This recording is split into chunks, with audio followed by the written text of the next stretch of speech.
YouTube? How the Duck you doing? Duckfilms here, and what I have for you today is a Deadlock tier list video that's ranking the best characters to some of the worst characters in the entire game. As of recording this, it is currently March 25th, and the tier list is based off the recent patches and new character additions. This tier list is based off of what I've been seeing in my own matches, the Deadlock night shift matches, and just other interests of the community. Now, one quick thing I want you to know is that this tier list is completely subjective, meaning your opinion can be different from mine, which honestly is perfectly fine. Now, if you like this content and want to see more, or you're just a fan of Deadlock or Marvel Rivals, make sure to check out my channel where I got a ton of videos, guides, whatever the case may be. Definitely go check it out. But that's enough yapping. Let's dive straight into the video. Now, I am going to try to do my best to explain the reasoning as to why I'm putting characters in certain tiers, so hopefully you get a better idea. But again, let's get into the video. Set up so that we can kind of click through and just take a look back.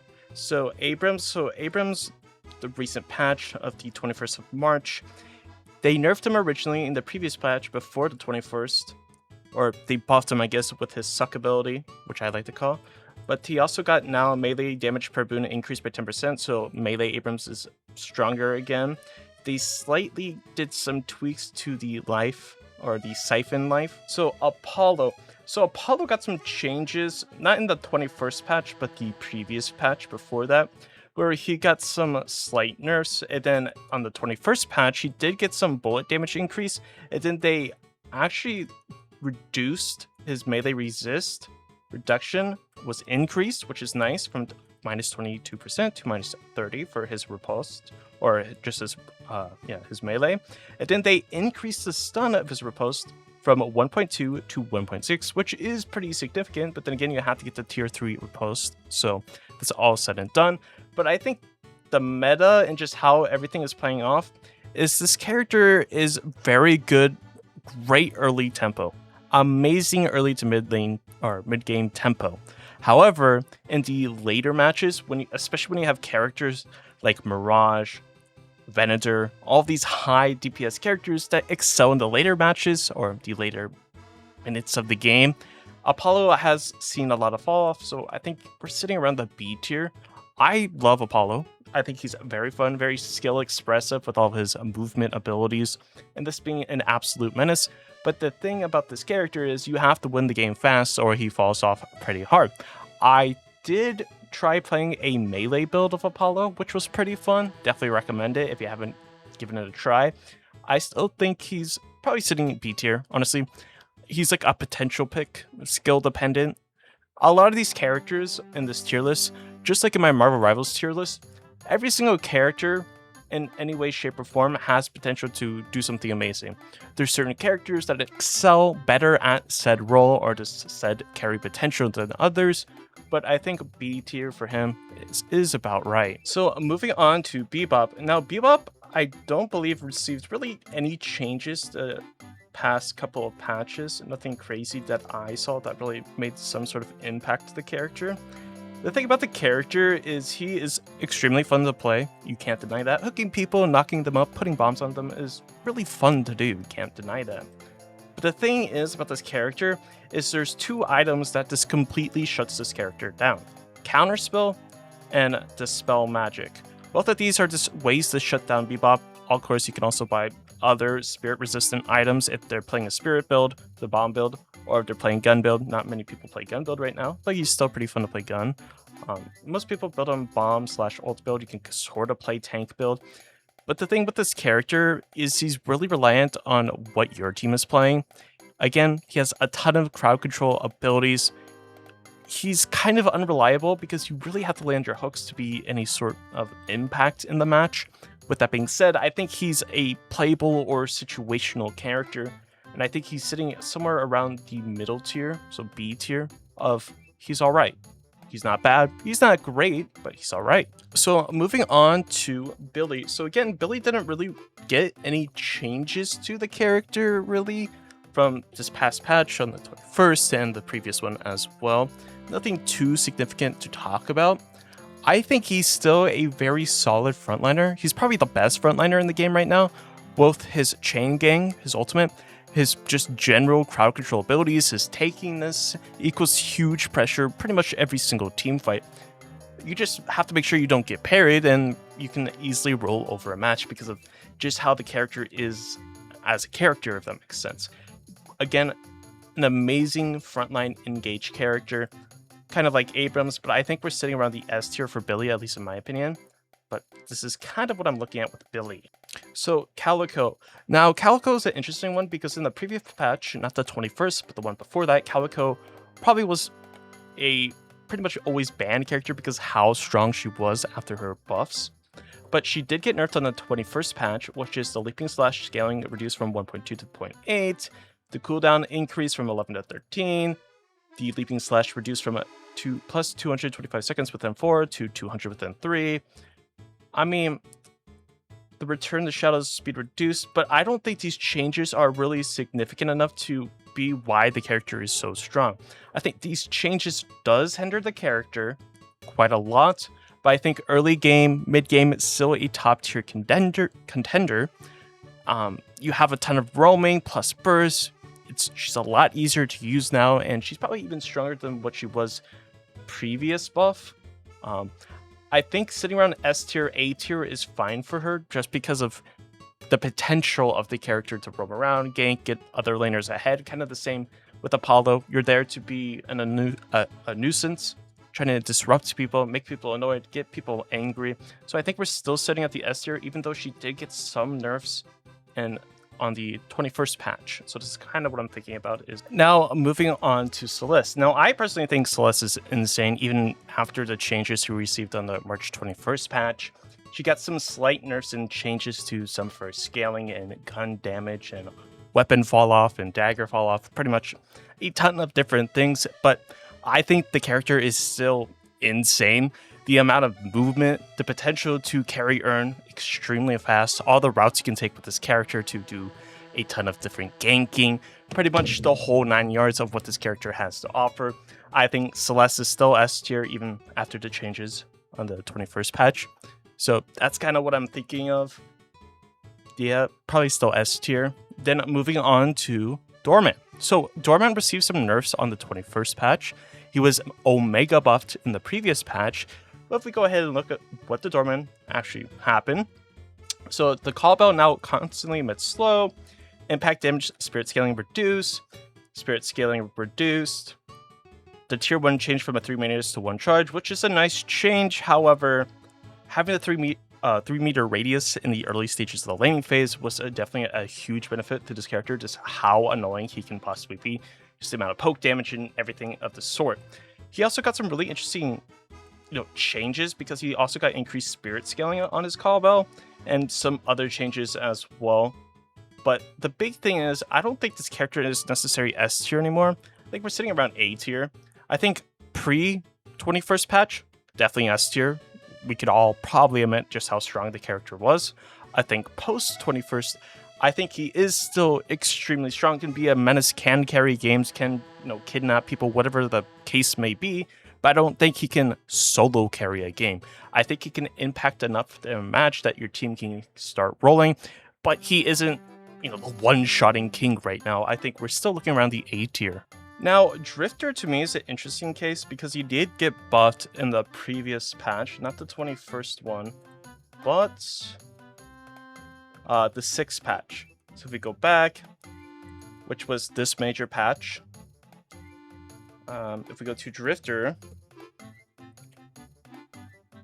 you can see all the changes Drifter got, which is pretty significant. They did some slight tweaking to where he has better spirit scaling with his second ability, his stalker mark, and pretty much a ton of other changes to where he gets a lot more stacks now. I think his ultimate is incredibly strong. Yes, you can counterspell it. Yes, you can repost it as Apollo. But I think the impact of this ultimate really changes the gameplay dynamic of pretty much the entire match of just how annoying it can be. I don't think this character is S tier, especially after some of the changes. He can't do that hyper gun carry anymore, but I think the changes are significant enough to where he can take over a match easily if he gets enough stacks. The character is mainly dependent on the user playing it. That which is the case with a lot of the characters in this game, is if you're very good with Drifter, you can easily take over a match. If you're giving the character to someone who's just picking him up for the very first time, he might not have that much impact. But even if you're not having a lot of impact with the character using his gun or his mark or anything of the sort, you still have his ultimate, which, regardless of what people say, is super impactful even if you're 0-20. So I think because of that, because of the significance of the character, I think he sits around the A tier, not necessarily S tier like maybe previously he was, but I think A tier because he takes a little bit better understanding of how to use his kit, maybe a little bit more knowledge.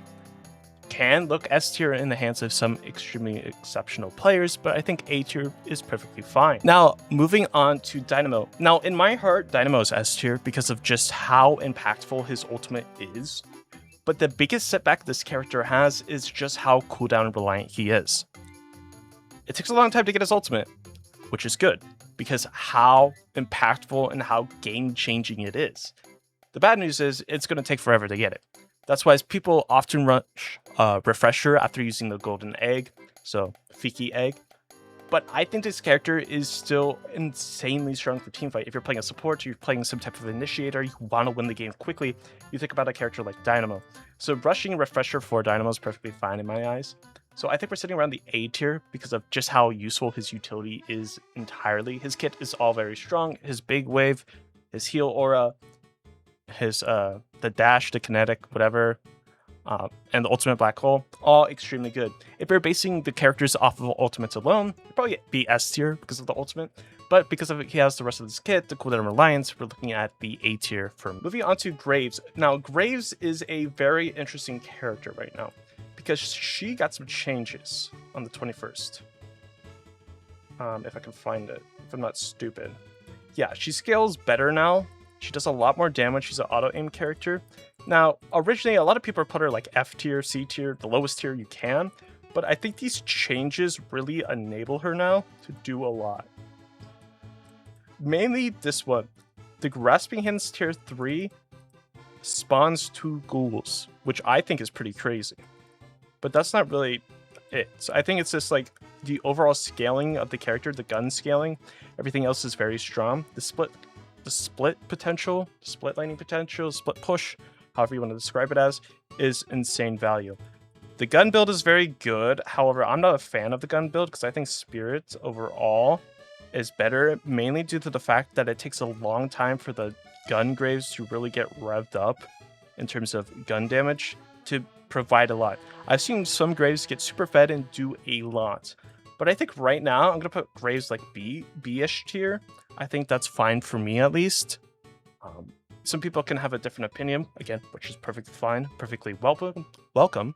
Words are hard, but this is kind of what I'm looking at. And if you're questioning this video as to why I should be listening to this random guy on the internet and not somebody else, it's because I do a lot of analysis for different games. I was a coach and analyst in Marvel Rivals. I prior to Marvel Rivals, Deadlock was my main game.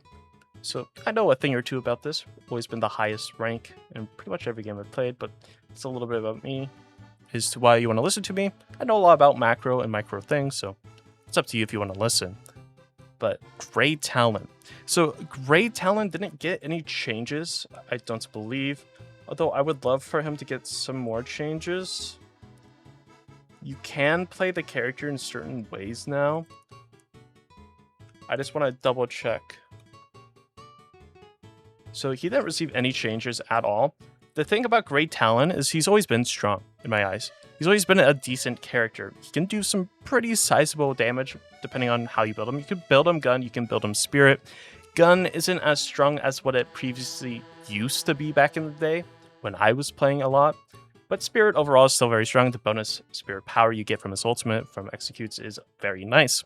However, I think this character sits B. I think he's a character that needs his team to enable him. So he needs a solid frontline. He needs a solid support to really be that impactful player. So I think because of the amount of utility and everything else required for this character, sitting around the B tier. Now the thing is, pretty much ascendant down in terms of the rank, if you care about ranks, any character can carry any much ascendant down. Once you start getting to ascendant up, this is where things take a turn. This is where you want to start focusing on S and A tier characters, because people in those ranks really know how to utilize their full kits and just show the power of these specific heroes. But if you're anything under Ascendant, you can probably play B down characters and completely carry matches perfectly fine. There's nothing wrong with that. It just gets a lot harder the higher you climb, essentially. But anyways, Haze. So Haze, I mean, she's alright.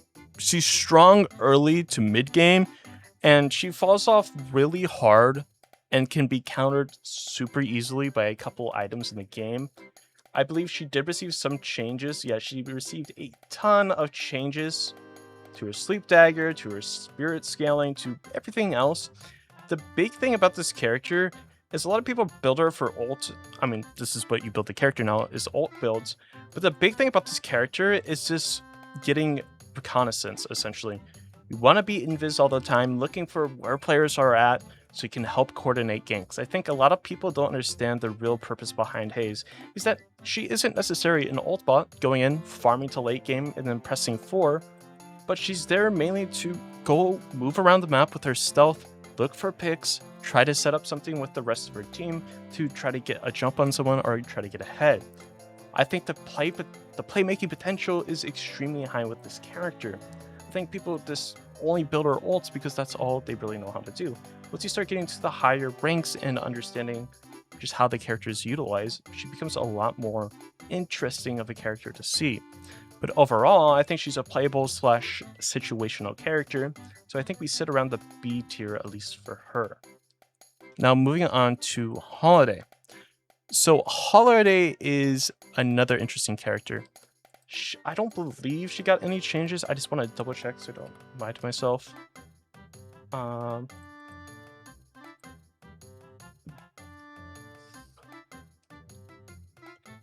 No, she didn't really receive any changes recently, but the character is still very good in my eyes.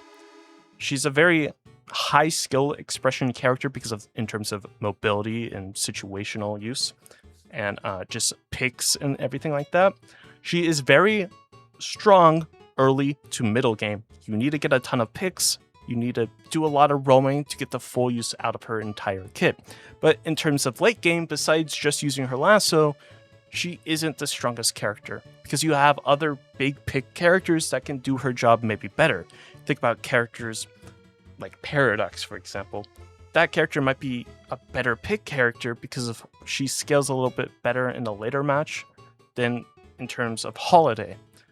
So overall, I think Holiday is still an exceptional pick. It can do a lot for the team, getting certain characters on your team fed, whether it's a Venator, Lady Geist, Wraith, Warden, whatever the case may be, but I think we're sitting around the B tier still. Like, a lot of these characters are situational and playable. They're not necessarily the worst character in the game, but they're not the best, unfortunately. So I think we're still sitting around the B tier. So Infernus got some wacky changes too, as well. So if I go over, so on the patch in the 6, and then again, I will link all the changes in the comments down below. But so Infernus got some big, changes. They reduced his overall damage, but they increased his spirit scaling. They changed some of his lifesteal mechanics. They changed his dash. They changed his ultimate. They changed so much. And then they even went back on the 21st and changed some more things as well. They reduced his reload time. They made his concussive combustion Tier 2 increase from plus 65% explosive lifesteal to plus 85, which is pretty significant in my eyes. But I think this character, especially in like Ascendant, Eternus lobbies, is still playable. A pretty good engaged character, can do a lot of damage. He's just another one of those characters like Bebop, to where all you have to do is buy Counterspell. All you have to do is buy Dispel Magic to get rid of the burn and toxic bullets that the character typically buys, and can be easily shut down. But some people rank him pretty low, like C tier. I think from what I've been seeing, my friend is exceptionally good at this character and can easily carry matches. This is where things get a little bit interesting because you have different players, different dynamics that make a character great or bad. And from what I've seen, usually Infernus players are typically either amazing at the game or terrible. There's never a mix of good or bad. I don't think this character is a S tier or A tier, but I think we're sitting around the B tier. Honestly, a lot of characters in the B tier, they all have potential to do something, but they can all be shut down extremely easy. That being said, there's characters up here that can be shut down extremely easy, but because of how the kit is built, how good the character is, they don't find the same success at countering them than they do in the B tier, if that makes sense. So moving on to Ivy. Ivy got some pretty big changes. All of these changes, basically turning her into a turbo support where she does a ton. She even got some changes on the 21st to kind of nerf her back down a little bit. But I think as a support, as a nuisance, as an annoying character, I still think this character is insane. I think S tier. I'm gonna be honest. Now moving on to Kelvin. So Kelvin also got some pretty insane changes to where he does a lot more healing now. He starts with the healing orb. They even nerfed him on the 21st and do some slight buffs to him as well. So some compensation buffs to where the radius increased for his grenade, but they reduced his spirit scaling, which is good.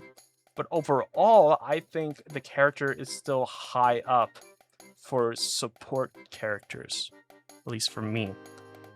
Then moving on to Lady Geist. Lady Geist didn't receive any changes on the 21st. No, she did not. However, in the other one, she did receive a ton of changes. They reduced the radius of her bomb, but they reduced the cooldown, then they increased the bomb damage, the radius, the life drink increased. There's just so many changes made to this character to where she does more damage, and I think she's always been a good character. But I think with the changes now, and that's kind of what the meta is, I think S tier. There's a lot of S tier characters I'm starting to realize. Maybe this isn't necessarily the best, but you get the idea. Maybe I can knock Billy down a tier. If I wanted to, I could probably knock him down to A. That's fine. Now, moving on, we come to Lash. Now, Lash, interesting character. Very fun to play. I think he's fun. He's a really good character. He sets up a lot of different plays that can easily overwhelm people. He's fun to play, so I think we're sitting B tier. He's easily shut down by counterspell, knockdown, and other slowing abilities, but I think the character as a whole, with the opportunity, kind of on Dynamo, is kind of the B tier.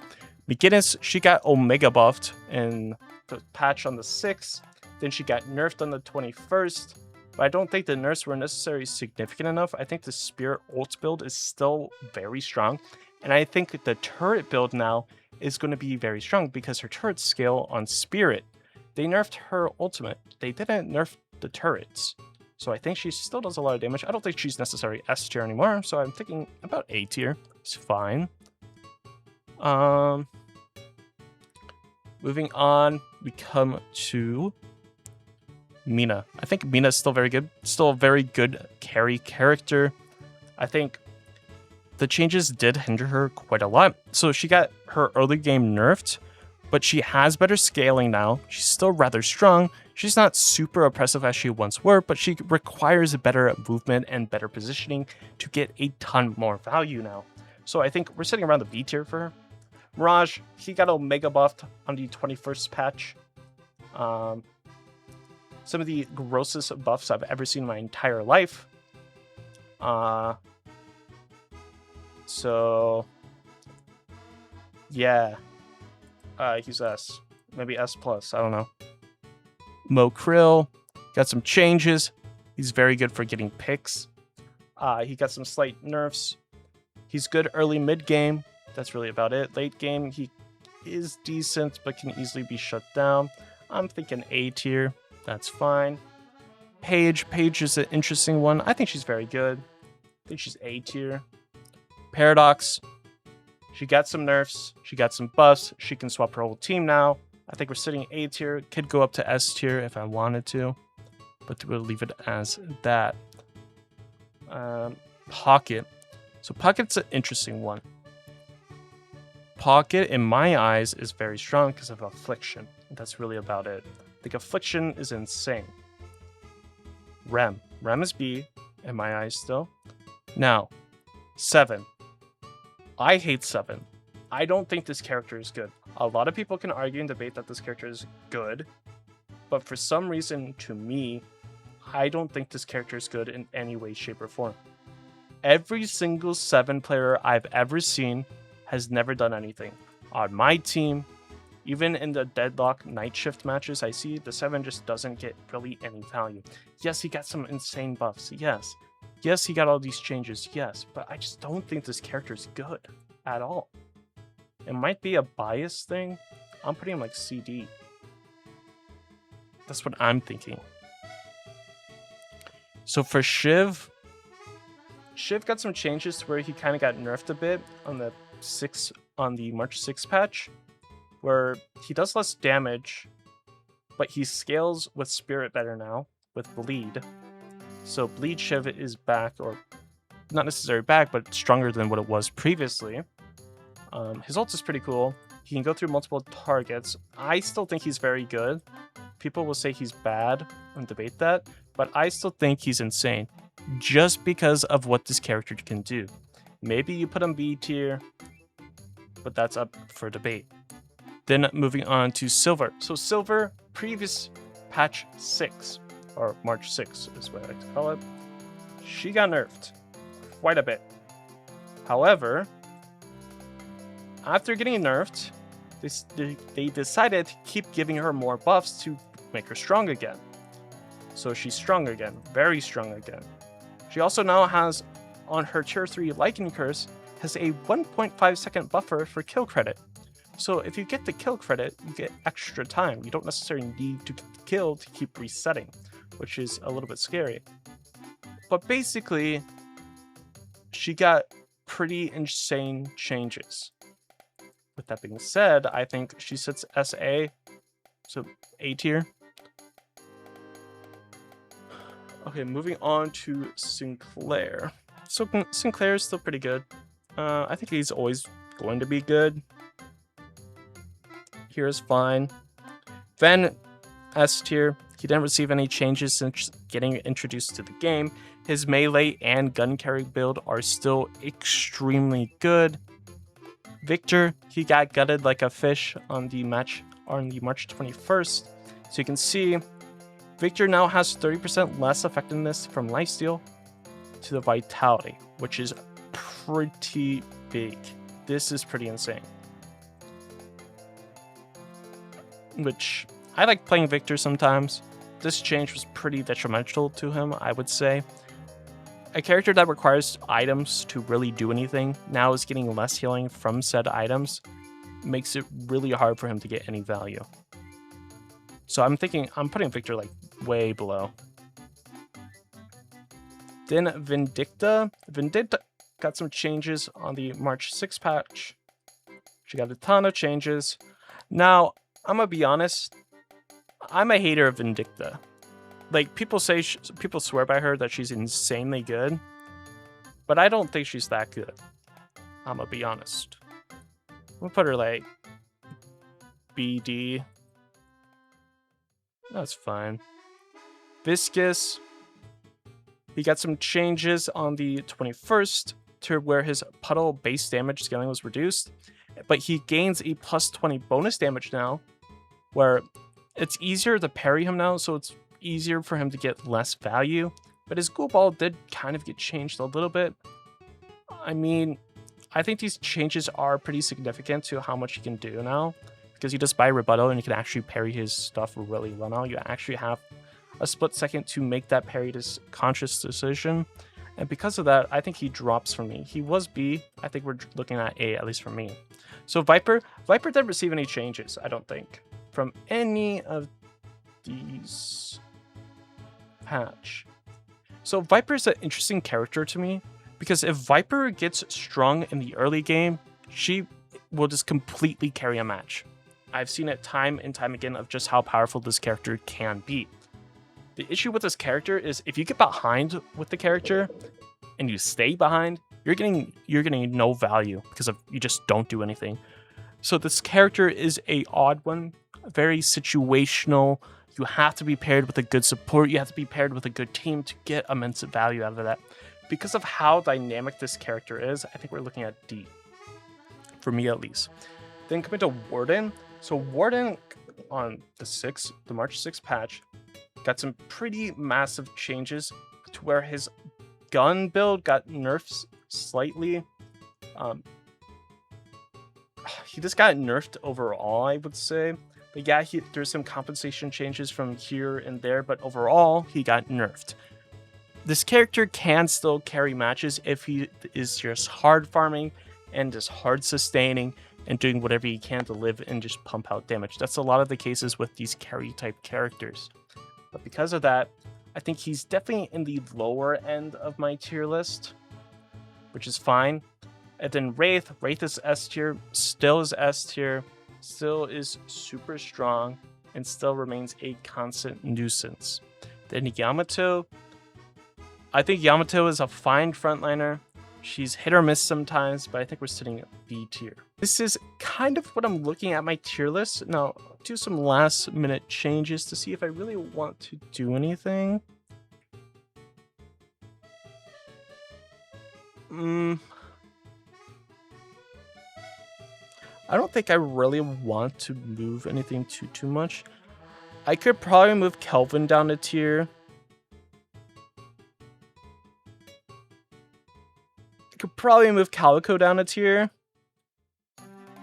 Because if I'm thinking S tier, I'm thinking like best in slot type characters. And I don't think you really get too much out of that. But this is what I'm kind of looking at for a tier list. Now you might be saying, why is there so many characters in A and the B tier? I think a lot of the characters are on similar power levels. It's just certain characters require something to get out of.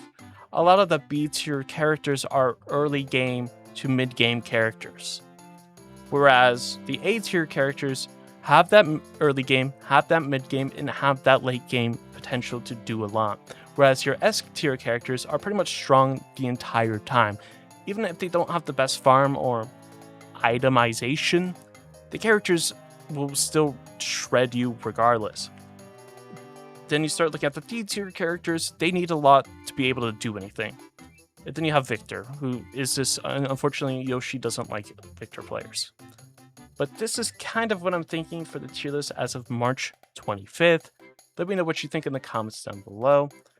Again, pretty much you can carry with every single character in the entire game until you get to about Ascendant, to where you have to start looking more at the A and S tier characters. But let me know what you think in the comments down below. Make sure to hit that like button. Make sure to subscribe to the channel if you want to see more of this Deadlock and Marvel Rivals content.